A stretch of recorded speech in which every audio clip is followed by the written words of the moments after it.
एक भाव प्रसंग आप लोग के बीच में रखती पश्चाताप। बड़ा बड़ा कुकर्म, बड़ा बड़ा क्षमा, गलती क्षमा जौन पश्चाताप को होला उस आंसू में बह गए। एक प्रसंग हम आप लोग के बताओ थे वो समय का। हालांकि गुरु जी बतौला सरस्वती पूजा है, कुछ वो भाव में वो शब्द वो प्रसंग आवे के चाहिए। जब प्रभु राम जी लंका जीत के वापस अयोध्या आए, पाल लगी भैया, अयोध्या आए सबसे पहले माँ कैकेयी से मिले गए। हमारे नजर में, आपके नजर में, समाज के नजर में कैकेयी माता एकदम सबसे बड़ी गुनाहगार है। आंसू कोप भवन में बहावत हो, प्रभु राम जी पहुंचल। वो समय भाव कवि जी लिखा था कैसे मास्टर? अरे सबसे पहले मिल गए राम जी भवनवा हो, कैकेयी बहावे आसिया। अरे सबसे पहले मिल गए राम जी भवनवा हो, कैकेयी बहावे आसिया।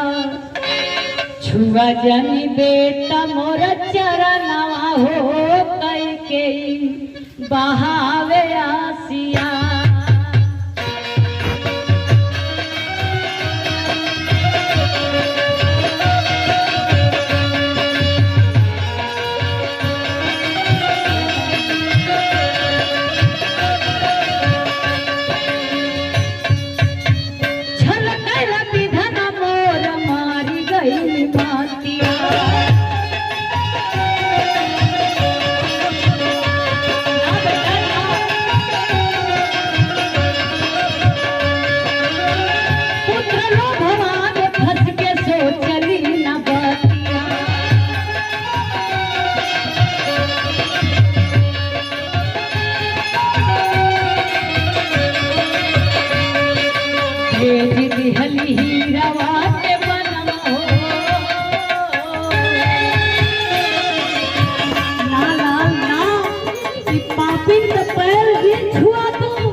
हाँ बेटा, आज आप हमके और नरक में डुबावत हुआ, यह पापनी तो के बन भेज दिहली हीरावा के बनवा हो, कैकेयी बहावे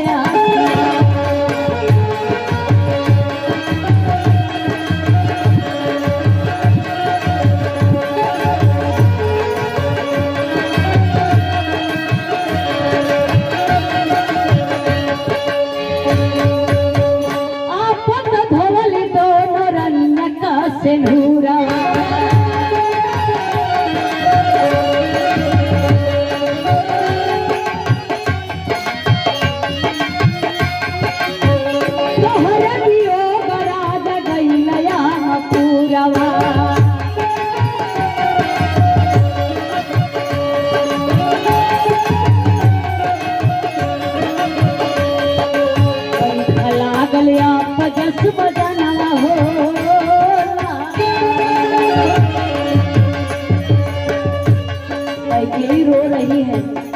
बेटा ये पापनी की वजह से हम दोनों रानी के भी अभागन बना दे, हमारे कारण राजा यमलोक चल गए। ये पापनी को पैर छुएला बेटा, तुहार महानता जितनी पावल जाए, जितनी कहल जाए कम हो, लेकिन ये पापनी को पैर भी छुआ बेटा। वह कैकेयी माँ कह रही है, लागल पजस बदनवा हो, कैकेयी बहावे आसिया।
जब बतावत हो भावुक हो गए। प्रभु राम जी कहला कि माता ऐसा बात नहीं, अगर ऐसा नहीं हो तो आप ना कर तू, आप तो बड़ा धर्म का काम कैली, अगर ऐसा ना कर तू तो आज जौन बात हम तो के बतावा जाते ला ये काम ना हो पावा। कैसे बतावत हो राम जी माई कैकेयी के समझावत हो का कहना कैसे अवाधिया का बचती माता लाज हो।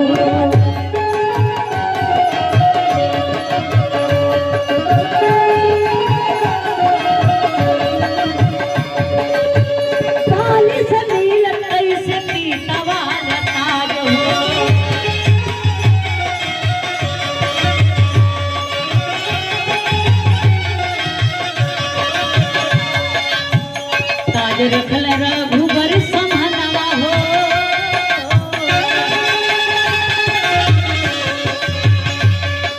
ताज रखल रघुबर समानवा हो, कैकेयी पावे आसिया।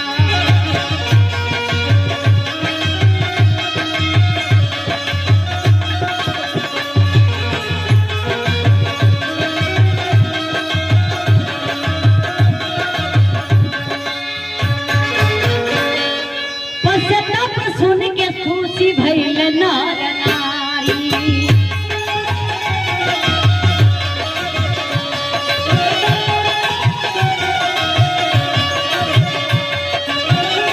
पहले माँ ऐसा आपको कराया गया कि नहीं? उस समय अगर मैं ऐसा नहीं आप करती तो मैं बन नहीं जाता और बाली से पिताजी वाला ताज नहीं मिलता। माँ पैर के नीचे ताज रखलन कलम आई, यही कारण से हम बन गई। आप भेजबू का खुद चाहत नहीं और इसीलिए मैं धरती पर जन्म लिया। आप अपने से नहीं, यह सरस्वती माँ की देन है। तब तक माँ सरस्वती प्रकट हो जाती हैं, कहती है कि आय कैकेयी ये तुम्हारी गलती नहीं है, ये तो मैं तुम्हारे जिह्वा पे बैठ करके तुमसे यह बारी को बुलवाई, लेकिन फिर भी कैकेयी रोवत हमारी नरेंद्र मोदी का बानी पड़े जमाना हमारी के ठोकी हमारी के दोषी ठहराई। कैसे कहत हो, कैसे समझावत हो?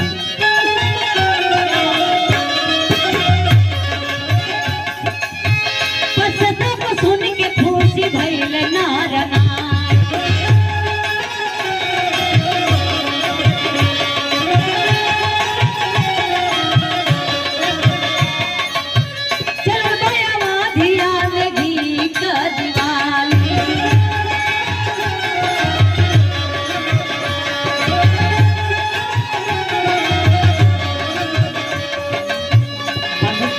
हाथी के सपना हो,